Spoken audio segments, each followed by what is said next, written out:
heard things like, leaders are readers. If you want to keep something from a black man, put it in a book. But I want to ask, do books really make any sense?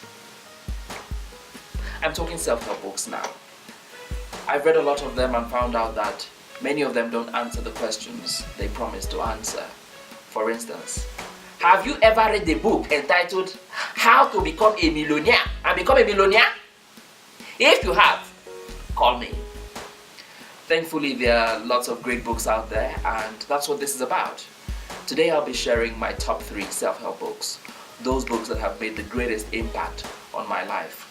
The first is How to Talk to Anyone, Anytime and Anywhere by Larry King. You know Larry King, legendary talk show host, king of talk, man in suspenders. Yes, that's the one. This is a book I picked up after walking out on a play. I tried to get discovered as an actor, and I'd been introduced to a theatre director. He had invited me to join rehearsals, and we'd rehearsed in his office. Fast forward to the deed day, I just didn't feel up to it. There is nothing they did not say to me. I said, no, I cannot do it. The director described it as a classic case of stage fright. Thankfully, 2 of us had rehearsed for the role and the other person was ready. I threw away everything that reminded me I wanted to be an actor. And then I discovered How to Talk to Anyone, Anytime and Anywhere by Larry King.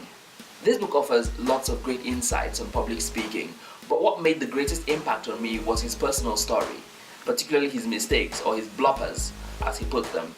Imagine this, you're a presenter on radio, and then when you are supposed to be on A, you fall asleep. And you have locked the door so nobody can come inside and conk you. So instead of listeners to be hearing your voice, this is what they are hearing.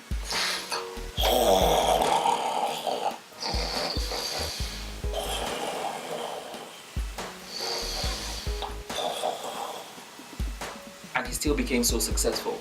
After reading this book, I went back to this director, I got a second chance, and the rest is history. The second book I want to talk about is You Can Negotiate Anything by Herb Cohen. It's a great book about the art of negotiation, and it has loads of brilliant insights. For instance, the most crucial elements in negotiating are time, power, and information.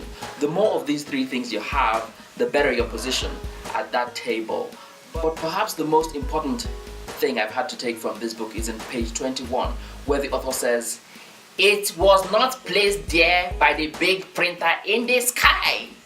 You want to buy a product and there's a price tag on it. It was not written by the big printer in the sky. You're black and you want to occupy a particular position, and they say only white people can occupy that position. It was not written by the big printer in the sky. You're 35 and you want a job and the upper limit is 30. It was not placed there by the big printer in the sky. The third book may have made a greater impact on me than any other. It's entitled Be a Great Stand-Up, and it's by Logan Murray. This is a book I bought because, being an event host, I wanted to be more creative, more entertaining, more spontaneous. It has loads of great tricks to the art of comedy, but for me the most important nugget is in chapter 3, where the author says, kill your internal social editor. Many of us have been socialized with an exaggerated sense of what is proper. I must walk with my chest out, otherwise I can't be respected. I must speak perfect English, otherwise I deserve to be laughed at. I'm a man, so if I throw my hand up while speaking, I'm in trouble. This kind of thinking stifles creativity because it kills your ideas even before they come up. So you know what to do. Kill your internal social editor. That voice that makes you want to fit in, by all means. Those are my top 3 self-help books, but I'll throw in a 4th one. It's by Richard Koch and it's entitled The 80-20 Principle. That's a popular doctrine also known as the Pareto Principle. And if you don't know what it is, let that be your homework. Thanks for watching One Day at a Time. My name is Leke Oyeyinka. Au revoir.